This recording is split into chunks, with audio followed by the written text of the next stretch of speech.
Assalamualaikum warahmatullahi wabarakatuh. Salam BBCL. BBCL. Jangan berhenti, jangan bosan, jangan capek, dan jangan lelah menjadi orang baik. Ada sahabat saya datang ke saya bertanya dan menyampaikan beberapa hal yang terkait dengan kehidupannya sehari-hari. Pak Ustadz, kenapa saya kok kurang bahagia rasanya? Kok selalu galau, kadang-kadang stres, nggak jelas gitu, sebabnya apa gitu. Ya. Akhirnya saya sampaikan, ya, konsep yang perlu dipahami dalam kita, ya, sebagai manusia, ya, sebagai hamba Allah untuk mendatangkan satu kebahagiaan dan ketenangan di dalam hidup itu adalah kita ridho terhadap takdir diri kita dan ridho terhadap takdir orang lain. Ini yang kadang yang harus kita perhatikan. Ini mungkin yang menyebabkan ibu ini kurang bahagia dalam hidupnya. Padahal sebenarnya dia bekerja dapat penghasilan, suaminya juga bekerja dapat penghasilan. Tapi mengatakan kepada saya, dia mengeluh, kenapa nggak bisa tenang, kenapa nggak bisa bahagia ya dalam hidupnya.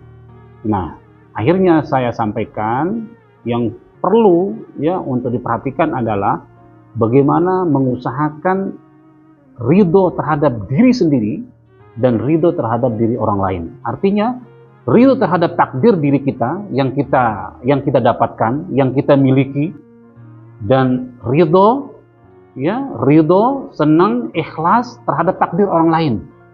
Kadang-kadang yang membuat kita tidak bahagia dan membuat kita susah terus dalam hidup, kita itu tidak senang melihat orang senang dan senang melihat orang susah. Gitu. Ini penting ini. Kadang-kadang kita melihat orang senang itu kok kita yang susah gitu. Orang dapat nikmat, orang dapat bahagia, orang dapat prestasi, orang dapat penghargaan, orang mungkin dapat sukses gitu. Kenapa kok kita yang susah gitu? Kenapa kita yang nggak senang, nggak bahagia gitu? Ini akhirnya yang membuat hati ini selalu susah, galau, ya depresi. Kenapa seperti ada kegelisahan di dalam diri kita? Ya, ini perhatikan ini penting, ini sederhana.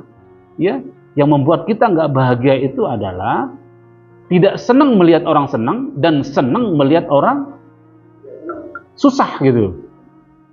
Ya, itu artinya kita tidak siap menerima takdir orang lain. Nah, bagaimana juga kita harus menerima takdir kita.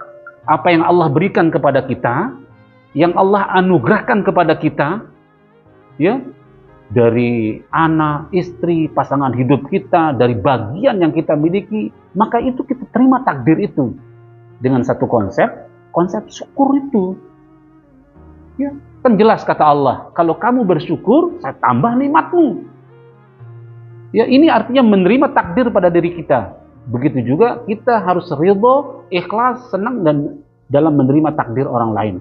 Kadang-kadang itu terlalu usil kan? Itu akhirnya membuat kita galau, gelisah, nggak tenang hidupnya itu. Karena tadi kita kurang yakin ya terhadap takdir Allah. Itulah makanya di dalam rukun iman itu ada beriman kepada apa? Rukun iman yang keenam. Kepada qada dan qadar, ketentuan Allah yang baik maupun yang kurang baik yang kita dapatkan. Amanu biqadri khairihi wa syarrihi, yaitu beriman kepada ketentuan Allah, ya, apa yang kita dapatkan apakah lebih baik ataupun kurang baik.